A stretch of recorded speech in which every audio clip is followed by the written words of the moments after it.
Well, am I on? Yes, I am. I can't see it.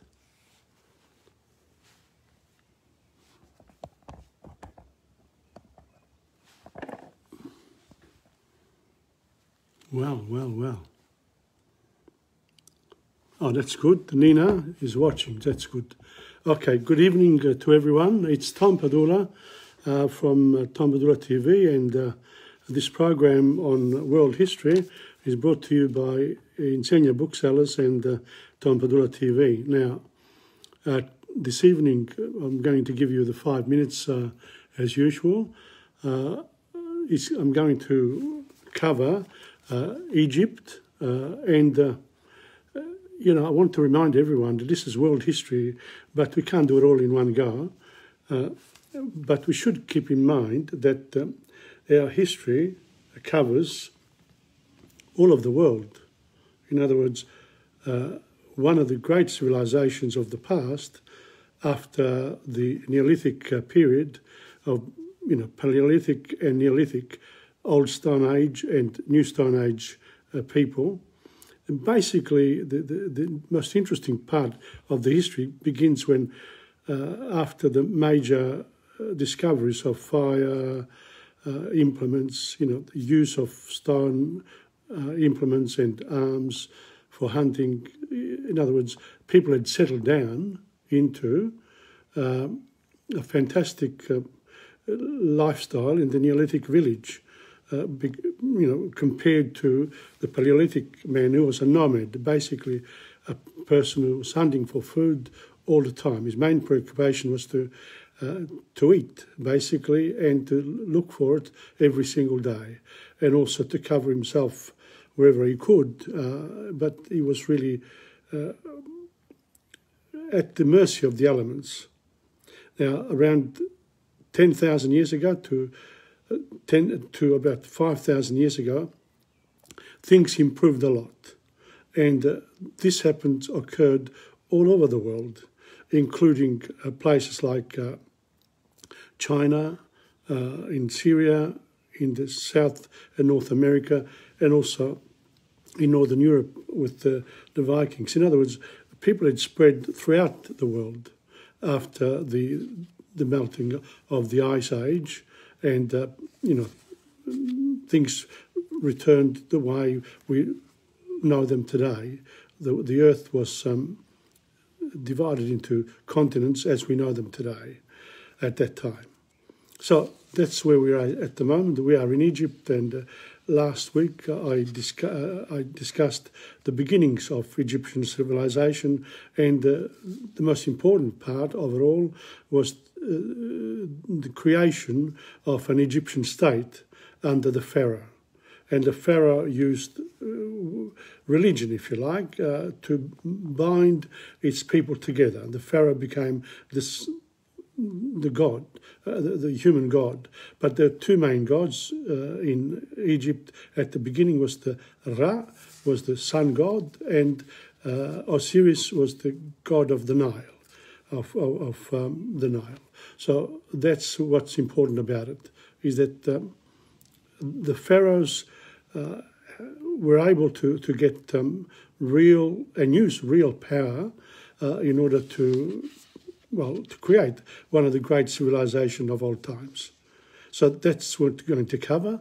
Then we're going to also go to, you can see, at the moment I'm having a bit of a problem because my live on Facebook is not showing the actual minutes. Normally it does, and this time it hasn't. Today, there's always some sort of problem coming up, but never mind. We keep going. Now, let's after the half hour, I will play the third interview with Calvin Thompson, and also I'll cover the Aborigines history, so that will cover the Australian part, and the last quarter of an hour will be songs, the lyrics of Italian songs, because I want to introduce a lot of Italian songs for people to listen to, or at least the actual lyrics, because you can always go to YouTube and of course sing as much as you want. Sorry, but I've got a. Oh, here we are. I've got the time in front of me, so we're on 7:30 now. Okay, well that's it. That's basically the plan, and now we start. Now, we said maybe before we start, I'm going to show you something because this way gives you an idea. This is Tutankhamen. This is the tomb that they discovered in 1922 and brought to life. Basically, they found a whole tomb full of gold. That's look at the elaborate. These are all golden items, and look at that. Amazing, isn't it? And I've got so much more of this, but I wanted to show it to you. See, that's the sun god there. Now, l'état de Tutankhamen, of course, I also got to the close, say 22nd November 1922, and it was Carnarvon and Howard Carter. They are the two people who discovered all this. Look at the gold, look at that. Amazing.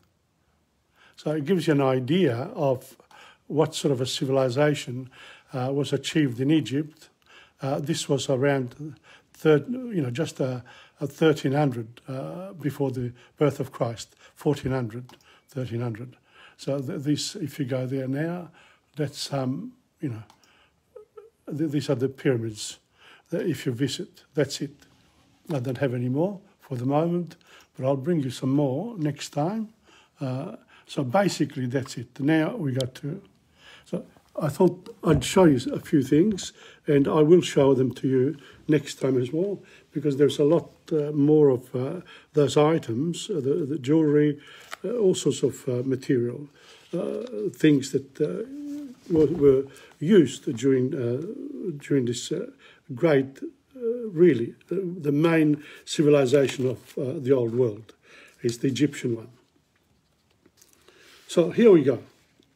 Tutankhamun's tomb in 1922, there was a great excitement when the tomb of Pharaoh Tutankhamen was discovered. Now, we went through this last week. We also discussed about the Ammon, the sun god and the god of the Nile, Osiris. Now, whilst all these riches were accumulated under the Pharaoh, of course, somebody had to pay for it. And guess who paid? The ordinary people. I'll just describe the people's houses. The vast majority of the people were slaves or poor farmers whose work provided the taxes to pay for all the splendour of, the rulers of ancient Egypt. These common people lived in wretched huts made of mud bricks which have long since crumbled to dust. As wood was scarce, most houses had earthen floors and curtains of rough cloth were used instead of doors, except in the houses of the very rich, of course. The great temples of Ra, Osiris, Ammon, Isis, and other gods and goddesses were looked after by large numbers of priests, many of whom became rich from the produce of the temple farms and from the offerings the people gave to the gods. Now, the charity, under the guise of the gods, you give charity to the priests, and they're supposed to use it for the community, but in the name of the God that you have faith in. So basically, then you have the royal family, then you've got all these other important people around that prop up the royal family, and then you have, the people who actually do the work.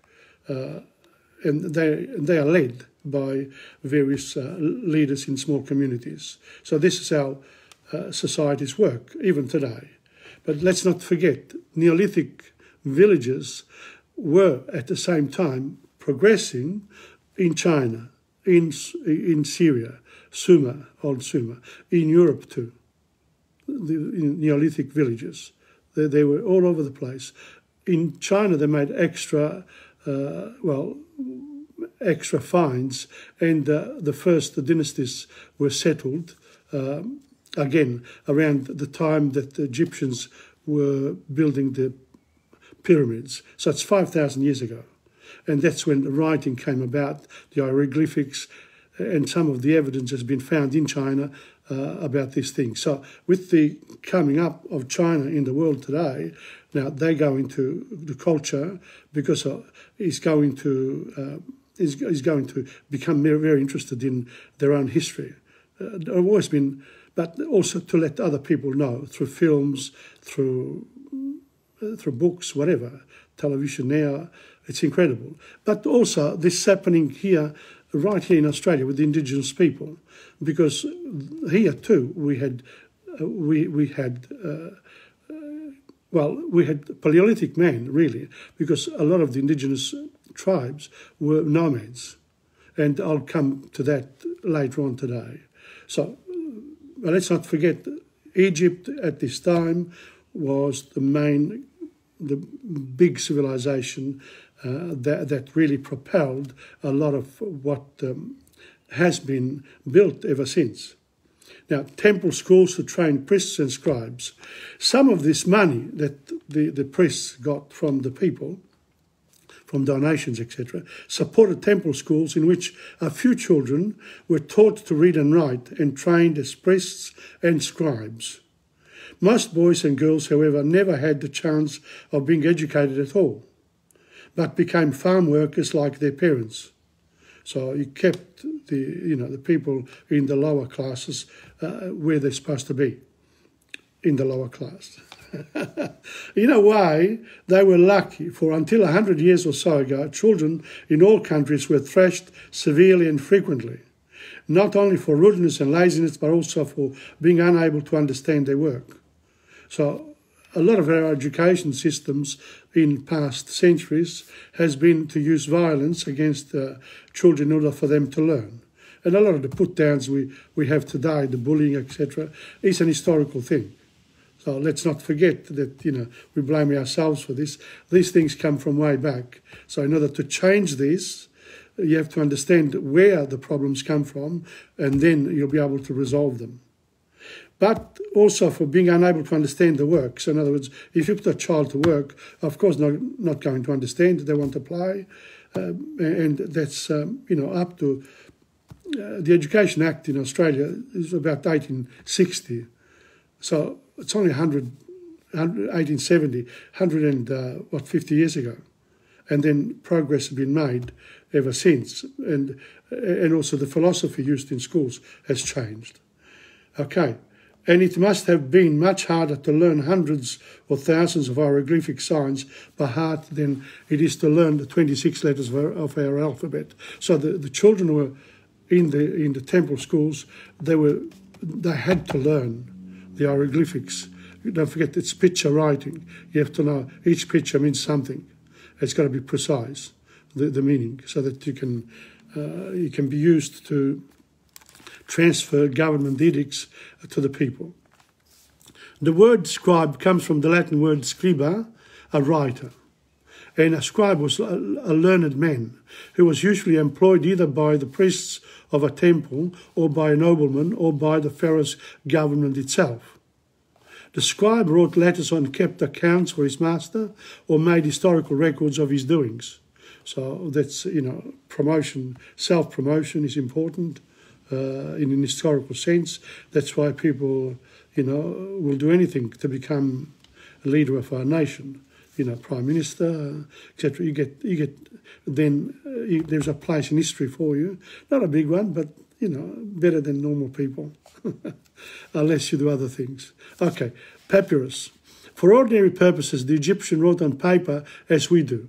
Indeed, our word paper comes from the word papyrus, the Greek name for a reed that grows plentifully beside the Nile. So the papyrus is a sort of a reed. It's a little plant, a wide plant, and they began to use that. Invention of writing materials that became important. Again, we always want new things. We want to invent things. We do. It's one of the things about humans.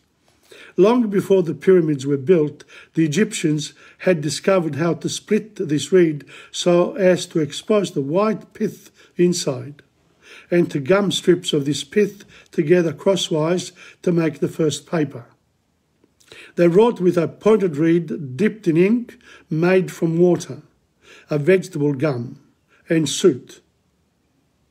And we have this, they did this, but in the Cro-Magnon people in northern France, they actually used, I think, blood or the fat of animals, and they wrote with those. So writing can have many different types of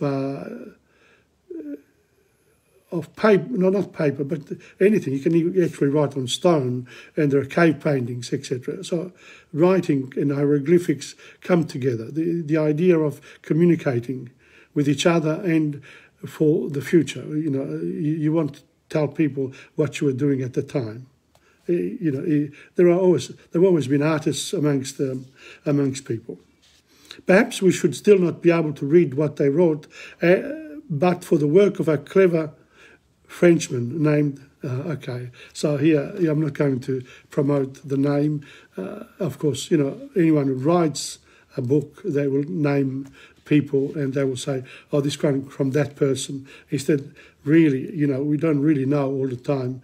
There are a lot of clever people that work on things, and some people get the credit and others don't. It's the ways of the world. The Rosetta Stone. Scholars had few clues to the meaning of the ancient hieroglyphics until some of Napoleon's soldiers discovered a slab of basalt when they were digging a trench at Rosetta in the Nile Delta in 1799. On this slab was inscribed a public notice in 3 different kinds of writing. At the top were ancient Egyptian hieroglyphics. In the middle was a kind of script which turned out to be hieroglyphics in a form corresponding to ordinary handwriting with us. And at the bottom was ancient Greek, the language of the rulers of Egypt, when the slab was inscribed in 195 BC. That's very late.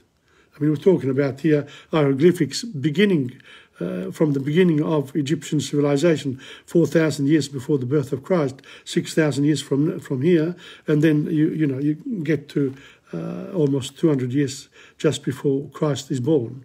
So there were some historians too, because let's not forget after Egypt, of course, we will go to Sumer, we will go to China, we also will go to Greece, and we'll go to Crete, Greece, and then of course the Romans, etc., etc.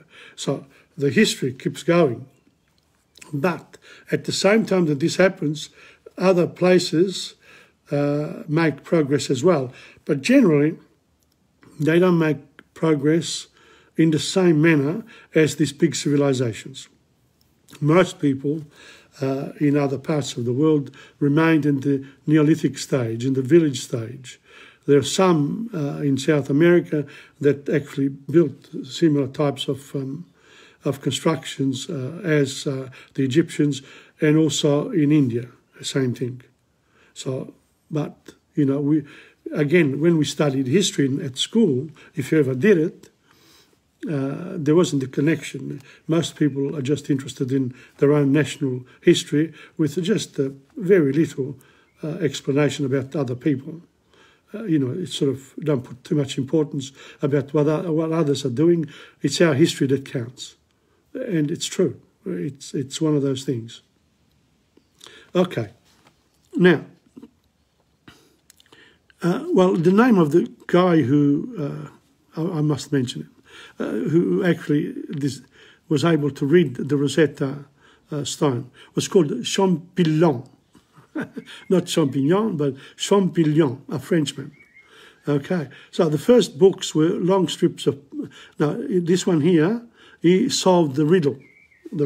He actually said the hieroglyphics on the top are from ancient Egypt, ancient Egyptian civilization. The ones in the middle were closer to our time when those pictures then became symbols. And then, of course, from the symbols, we got the alphabet. And then the actual Phoenicians had a big hand in actually constructing, if you like, the alphabet as we know it today. And the Romans, through Greece and the Romans, etc. The first books were long strips of papyrus rolled up and kept in cylindrical earthenware jars. Some of these books survive today to tell us something of how the Egyptians lived and thought. But in Alexandria, around 400 after the birth of Christ, there was, the Christians, the early Christians, well, ones that had power, then the ones who were very strict, a very strict view of their own religion. They actually said it's no good to believe in many gods. That's what had happened in the past. Now you must believe in one. Therefore, we burn everything. So they burnt the old library of Alexandria that had a lot of ancient papyrus books. Now that's something that will come later, but I thought I'd throw it in, just in case one realises that not everything of the past remains. Now, beginnings of medicine, mathematics and astronomy. The oldest medical book in the world, for instance, which is now in the library of the New York Historical Society. Wow, that's interesting. Describes the results of certain wounds and notes that the brain controls the limbs, which may be paralysed if the brain is injured. Other books give rules of arithmetic based on the decimal system we still use today. Others again show some knowledge of algebra and much more of geometry. Well, geometry was important because of... sorry, my computer's gone again. Here we are. Okay. Now, what's the time now? Okay, we've still got quite a bit of time. So then geometry becomes important when you build the pyramids, when you have buildings. It's important to have this sort of knowledge. Algebra is a more mathematical idea, and I did a little bit of it in year 11, 10 and 11, but, algebra is used by mathematicians, basically, and in some other, maybe even in computing, I'm not sure.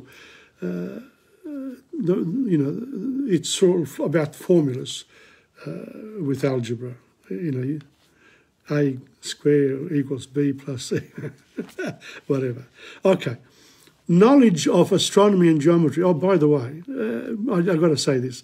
On the Insegna.com website, I'm actually putting up in the English section, I'm actually putting up books in science, physics, biology, economics, law, I'm going to cover all the subject areas. Why not? Just a few books, but they will be there just to remind ourselves that, we're just not just language teachers. We are teachers of also, dabbling in other subject areas which we know very little about.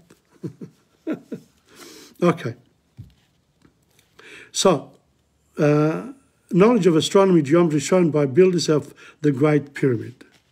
The accompanying diagram of the Great Pyramid gives you an idea of how much the Egyptian priests and scribes knew of astronomy as well as of mathematics.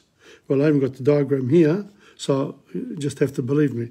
The four sides of the pyramid faces exactly the four cardinal points of the compass. So we're talking about the pyramids, and I showed you a picture of the pyramids.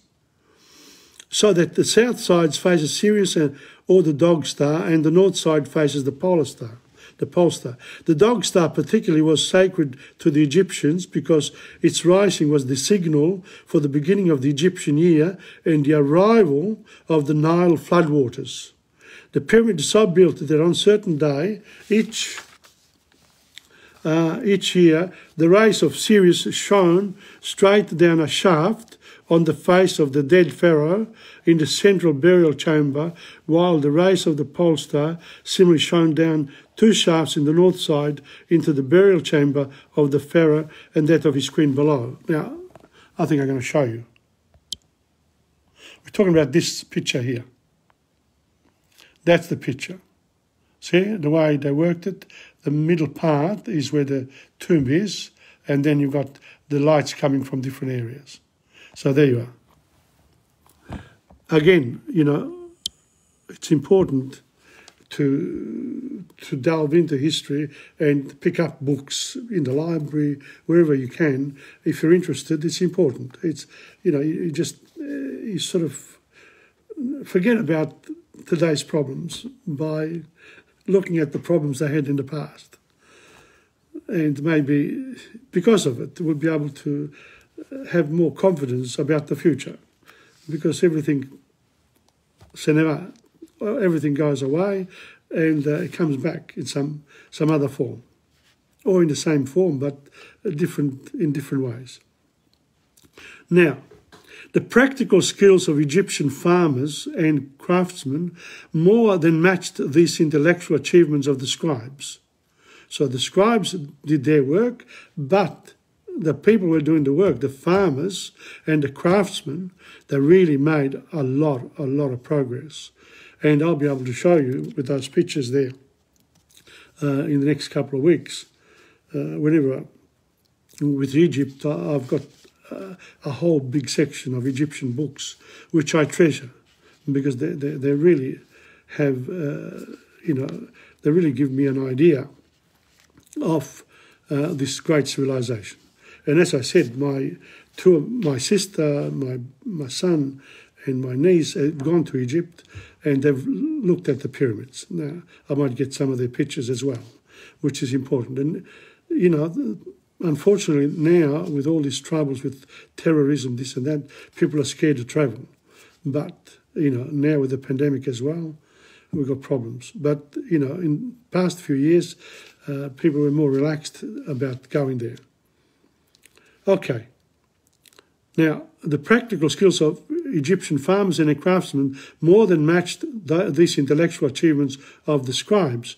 On the walls of tombs and temples, we may still see carvings of everyday life in field and workshop. So the artists described, you know, the pictures, some of the pictures here. I've got one here, which I'm going to show you. There you are. A musician, potters at work.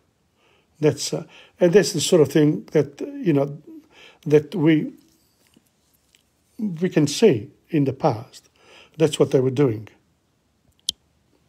But we do that every day too. You know, it's when you're doing something today, it's important to record it as well and share it. And we are very lucky. Look at what I can do now. Once upon a time, 30 years ago, I used to employ 3 camera people to do one of my plays. It would cost me up to $2,000. Mad as I was, but I loved what I was doing, and for me, it didn't matter. You know, people spend money in all sorts of ways, and I spent it on, you know, on recording Little Australian and making, you know, giving the Italian culture, the higher culture, to everybody, because let's face it, people are working hard. Somebody's got to be interested in this. And I remember when I went to Sicily around 2003 and I started filming the streets, and I came back and put them on Channel 31, there were 60,000 people watching. Now, with Facebook,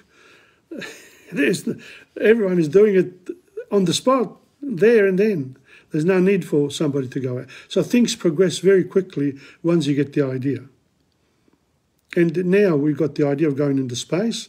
That's really going to progress very quickly from now on. Okay, domestic animals. From the carvings, we learn that oxen were used to plough the land and that donkeys were the beasts of burden used for carrying goods from place to place. Now, I looked at the Maya and the Aztecs and in South America. They didn't discover the wheel. Like our indigenous people here, they didn't have pottery. They didn't have where to put things in. They didn't create pottery. So, you know, if you find pottery in Australia from ancient times, wow, that'll be great. It hasn't been found yet. And that gives you the clue of what they were doing with their time then. Now, around the year 2000 BC, we're talking about 4,000 years ago, just over, the Bronze Age arrives. In other words, somebody discovers metal. Horses and wheeled vehicles do not appear in Egypt until after the beginning of the Bronze Age, about 2000 BC. Bronze, which makes much harder and more efficient implements than pure copper, is a mixture of copper and tin. Again, I'm not an ironmonger. I don't know how to, to really assess all this, but steel is the strong one, and there are now. But to get to steel, it's taken centuries. Wheels and horses. Bronze wheels and horses in that order came into Egypt from the Tigris-Euphrates Valley in the first half of the second millennium BC. So around 1500 before the birth of Christ. Whilst Egypt was doing all the other things, building pyramids, the people in Euphrates, Tigris Valley in Persia, they built their own civilization and their own writing.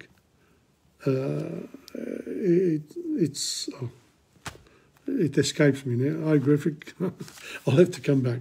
Okay. So because Egypt, the pharaoh became so powerful, they actually he sent his armies, if you like, and subjugated the Palestine people and the Syrians. They became slaves of slaves of the Egyptians. No, not all of them, because you still need people to trade with, and you want to sell them their goods, so you just become the ruler of that land.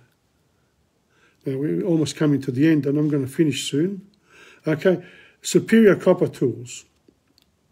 Long before this, Egyptian coppersmiths invented a large number of tools, including a long, flat ripsaw and another for sewing up blocks of stone for building purposes. Potter's wheel and glazing. Egyptian potters invented the potter's wheel and learned how to glaze its products in brick furnaces instead of shaping vessels slowly by hand and baking them over an open fire as Neolithic craftsmen had done. And on this note here, we're going to, after this, the invention of glass occurs around this time. So, as you can see, Egyptian civilization moves very fast once it gets going, and that's it. That's basically where we are. And yep. Now again, I've got to go to mine. Yes, I have it. I've got to now look at select. Where did I put it? Here we go. I have to find things. That's the beauty. But really, I'm very lucky because I worked out the system of, the system of finding, of using the computer as well for showing. Here we go. Where are we? Come on. Yes, here we are. Number 3. There we are. I'll bring this up now.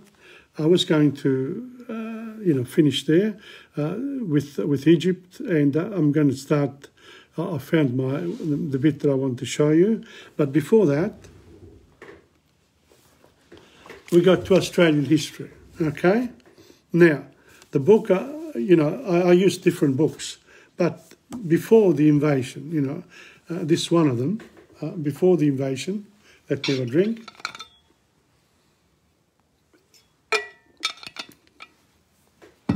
Before the invasion, what happened? I'm not sure whether I did this last week, but what happened to the people in the southeast part of Australia and Tasmania, where the colonisers, if you like, people came from Europe, settled Because let's not forget, Captain Cook did not stay in Australia. It was only after Captain Arthur Phillip arrived with his ship and more ships came that the settlement started. And that invasion still continues, like it does in many other parts of the world. Tourism is a form of invasion.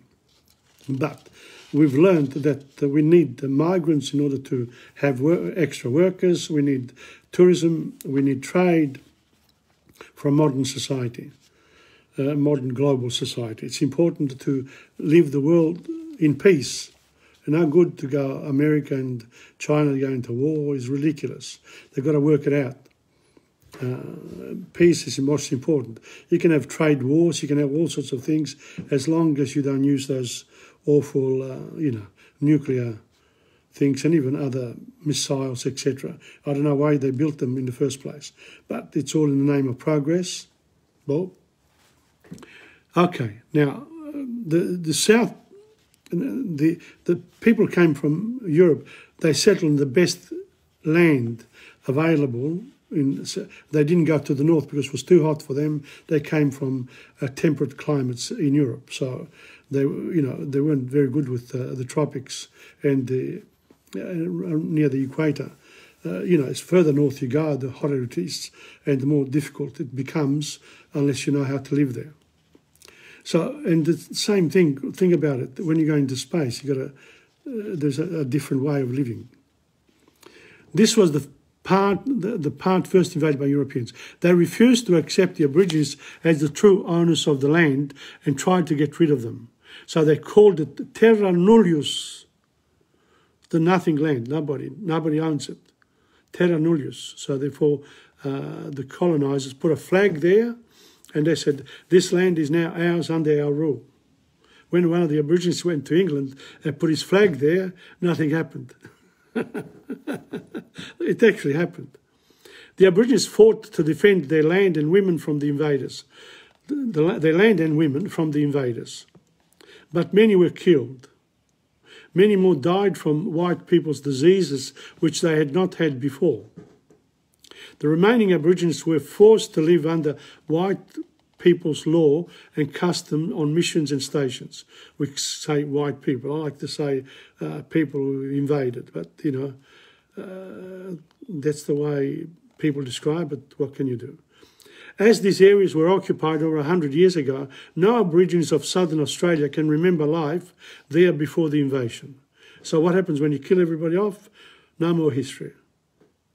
What happens when, let's say, you change the alphabet, like Stalin did in some parts of the old Soviet Union? He changed the alphabet into Russian alphabet and they couldn't read their own history anymore. Interesting. Within a generation, it happens. Well, that's what happens to us. Here, if you come to Australia and you don't learn English, let's say, within a generation, your children go to school, they haven't learned Italian, so they speak English. That's it. I've made a living out of it, trying to, stem the flow of this cultural river, linguistic river. And we say having a second language is very important. Yes, for those people who have it. For those people who don't need it. Oh, I don't need it. I just speak English. Wherever you go, they understand you. Okay. But my point is, there's more to it than meets the eye learning another language. So there are a lot of advantages as well. Okay, let's go on. No Aborigines of southern Australia can remember life there before the invasion, though they have learned some customs and stories from their elders. Some early white settlers and missionaries wrote down what they learned from the Aborigines, but they often asked the wrong sort of questions. And many of them had such strong opinions that we cannot trust all that they wrote. But it seems that there were some things which were alike in the way of life of Aborigines in every part of the mainland.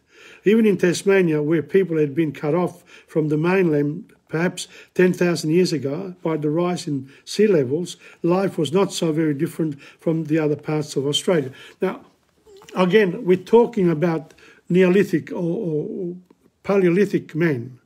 If you're a nomad, you remain in a Paleolithic age gap because you are chasing animals, you're collecting grass roots, and that's it. If you are, even today, if you are in the Amazons, deep in the Amazons, up to very recently, there were some tribes there that hadn't seen other people from outside. And therefore, they didn't have, maybe halfway between Paleolithic and Neolithic, Old Stone Age and New Stone Age. But that's what happened there. So we have some people, some of the missionaries wrote down some of the words, especially the German missionaries in South Australia did a lot of work with Aboriginal people in terms of their language. But again, and this needs to be picked up by the Indigenous people themselves, because then you gain more pride, more confidence, and you progress. But you have to respect your own language, your own culture, but don't limit yourself to it, otherwise you're in trouble in today's world. So everything is bilingual, multilingual. So it's the same thing with culture. The culture has to change in order to, you have to understand other cultures and what people do and accept it. The degree of tolerance is important. So that's where history comes in.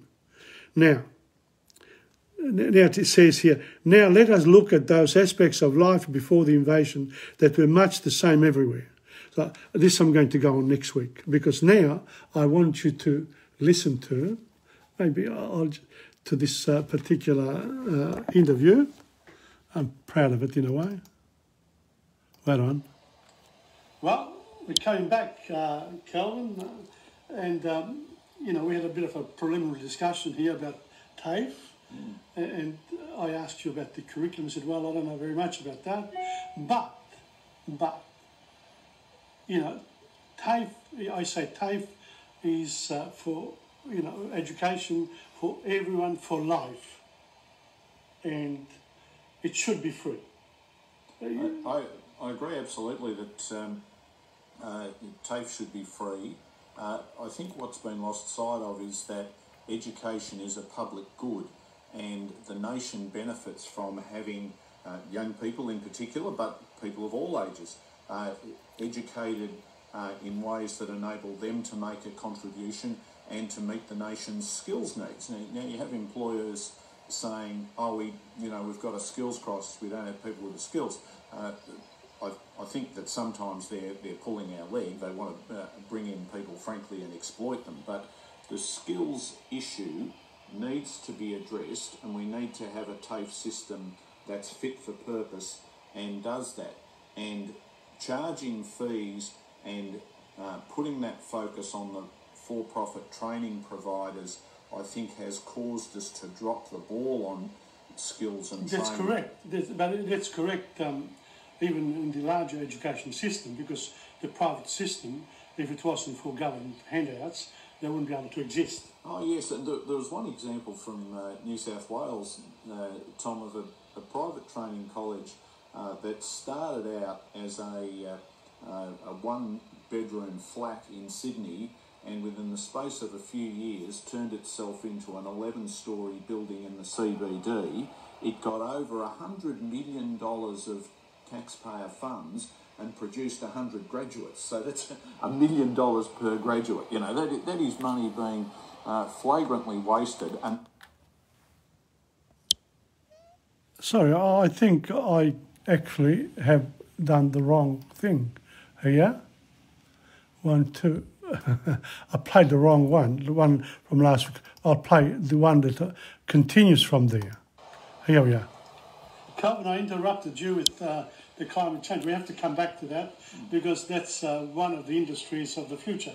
It certainly is. We're going to need to train a workforce in areas like renewable energy, waste reduction, better land management, and in my own, the electorate of Wills, of course, I had the honour of representing it.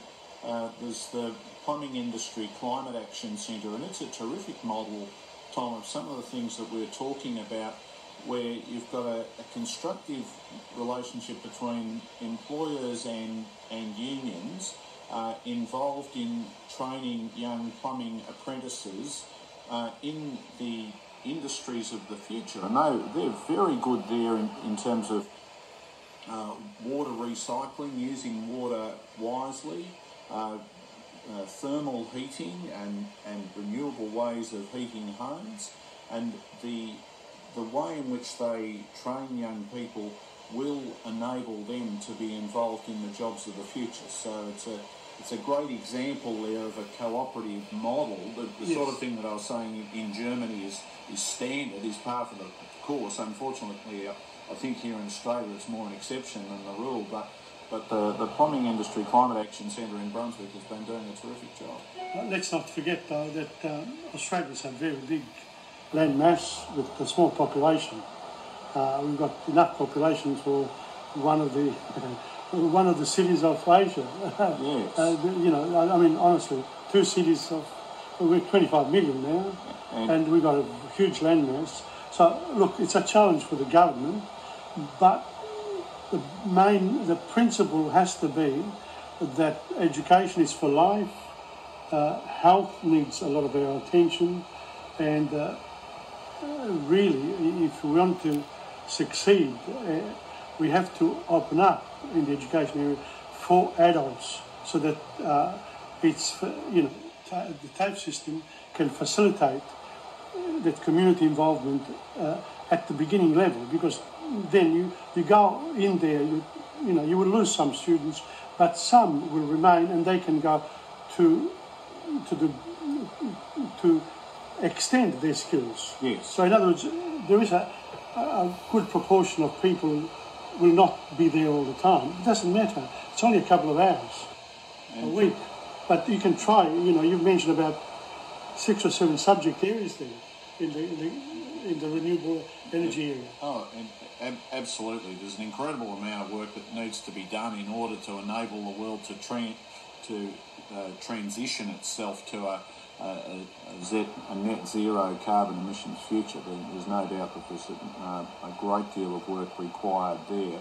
I think one of the things that we've been talking about that we really need an appreciation of is education as a public good, and that underpins the fact that a number of countries have been able to have free post-secondary education in the area of TAFE that we've been talking about, but also in the area of universities. And Australia had it during the time of the Whitlam government, and I think that it served young people of my generation outstandingly well. Yes. But you look at the Scandinavian countries, Sweden, Norway, look at Denmark, Austria, Germany, they have the free post-secondary education, or even our neighbours across the Tasman, Jacinda Ardern, introduced a year of free post-secondary education, and her policy commitment is to do 3 years of free post-secondary education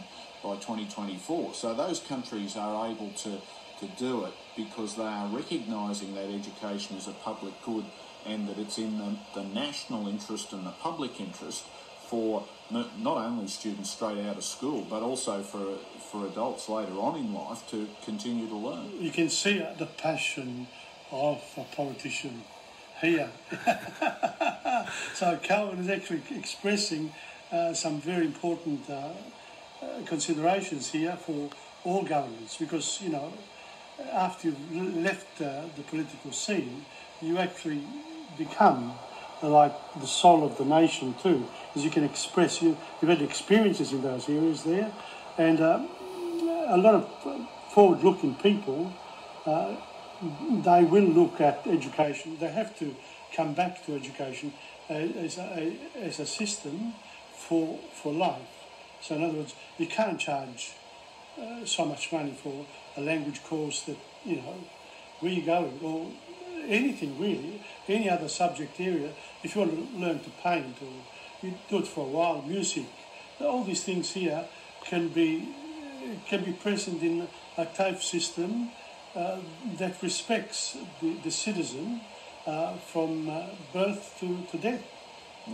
I agree, Tom, and I think it's really unfortunate that corporatisation, marketisation of education, which has gone on during the 80s and 90s, and we've seen it in our lifetimes, and we've been around for long enough to see what its impacts have been. And the people who promoted it back then and who said that contestability and competition policy will get us better outcomes, I think they've been shown to be wrong. I don't think that the system that we have in place now is serving us as well as the one that we used to have in giving us the kind of skills that people need and skills that the nation needs. So I do prefer the examples of those Scandinavian countries and other countries which have focused on the free universal post-secondary education and said education's a public good, it should be supported. It's well, if you look at the nation as a family, then the people in power have to look after the family. And one of the things that you have to implement is, you know, the idea of a living standard, an educational standard, health system, even our defence personnel needs to be trained in, you know, in disasters, etc. Not just for fighting other people. In other words, it's much better to spend more money on diplomacy than. Well, that's true too. But the public agencies have played an important role in terms of skills and training. Defence does that, but I can remember when Melbourne Water, the old Board of Works, or the SEC before it was privatised, or the Gas and Fuel Corporation, the tramways and so on, a lot of my older mentors and people who I met in the Labor Party, they had been trained in those statutory organisations, and they'd got skills that they could use either continuing to work for those organisations or even out in the private sector. And a lot of skills and training went on there, but unfortunately that doesn't happen now. Well, let's see what happens. Okay, well, thank you very much, Calvin. It's been a very good day. I invite you back here again, and well, let's see what happens with our little chats here that we'll share with the world. Good to talk with you, Tom. Ciao, ciao. Well, of course I had to stuff it up a bit, didn't I? Never mind. That's the way it is. Now comes to the other section, my other section. Now, oh, there we are. Okay, now this one here, we go to the lyrics of Italian songs. So here is my first intro. Let's see if I can put it on. Yes. This evening I'll have a world history program on Tom Padula live on Facebook, and I've chosen 4 songs. They will be Come vorrei, La vita è bella, Guaglione e Lamento d'amore. And the reason for that is one is of a group that is very popular, the other one is from Reuccio della canzone italiana, Claudio Villa, and of course Guaglione by Renato Carosone e Lamento d'amore is a Sicilian folk song. So enjoy the selection. Well, there we are. I wanted to show you the words first, but I'll do that after because we're running out of time too. But anyway, I'm just going to keep going until we finish. Okay, here we go. The first one. Come vorrei is a song by Ricchi e Poveri, very well known and important Italian singing quartet. They actually, you know, preceded ABBA. Well, here we go. Come vorrei, normally sung in a group, but this time we're just concentrating on the lyrics, and I hope that you enjoy it, and go to YouTube and listen to the wonderful rendition by Ricchi e Poveri. Here we go. Come vorrei. Ci sono giorni in cui non dormo e penso a te. Sto chiuso in casa col silenzio per amico, mentre la neve dietro ai vetri scende giù. Ti aspetto qui, vicino al fuoco. In questo inverno c'è qualcosa che non va, non è Natale da una volta nella vita, eppure è stato solamente un anno fa. Speriamo che non sia finita.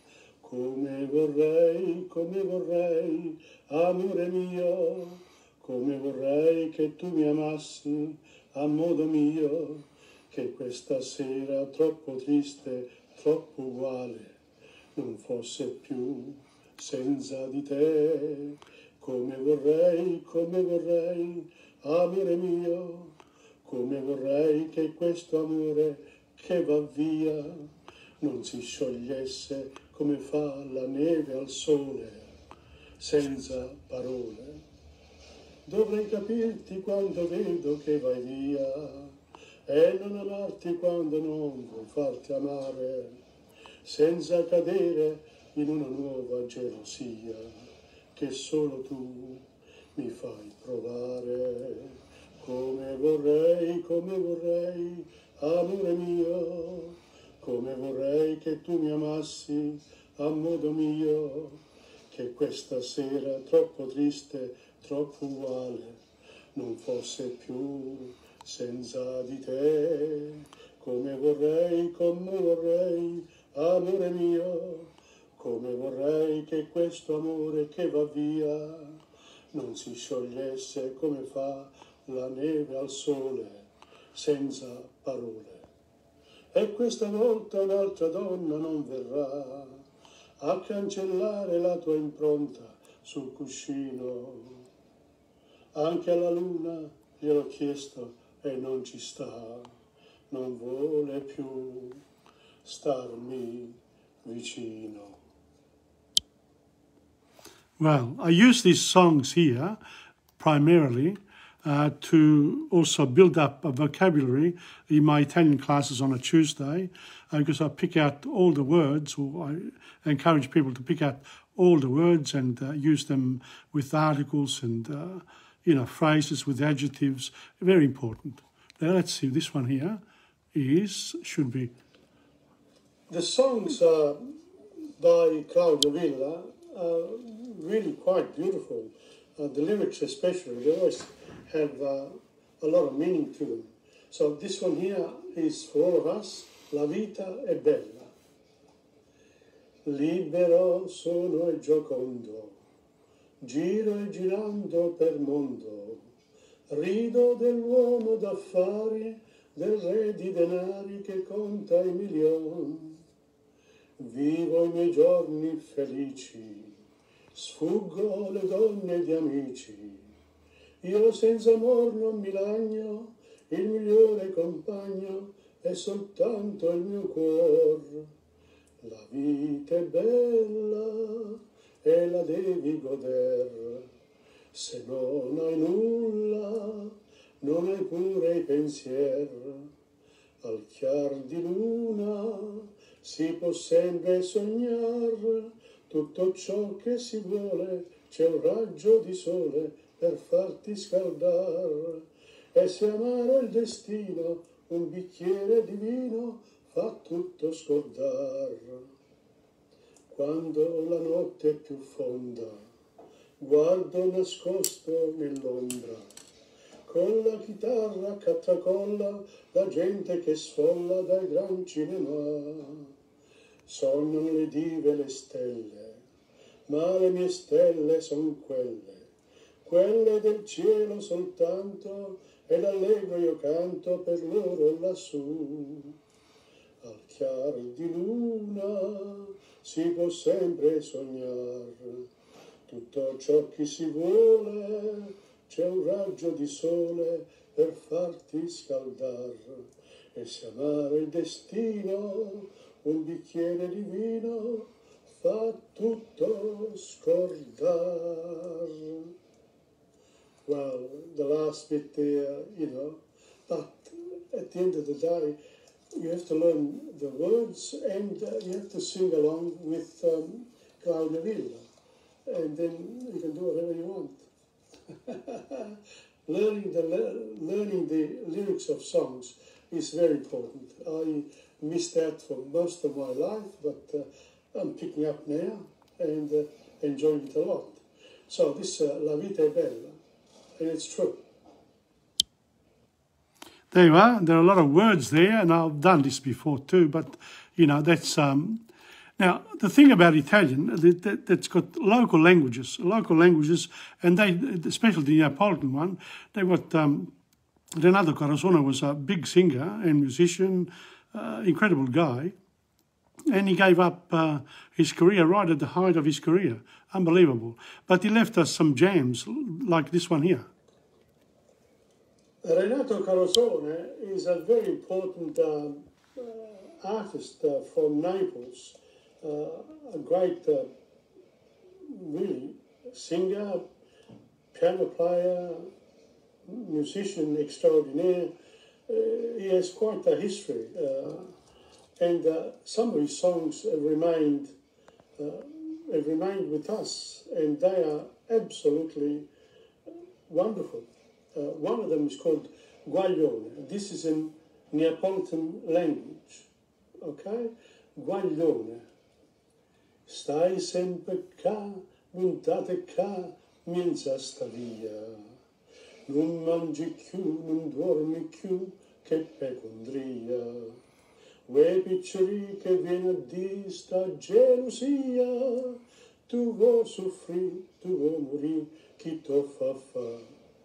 Corro in braccio a tua mamma, non fa uscire piccoli, dille tutta la verità, capa ma te può capire.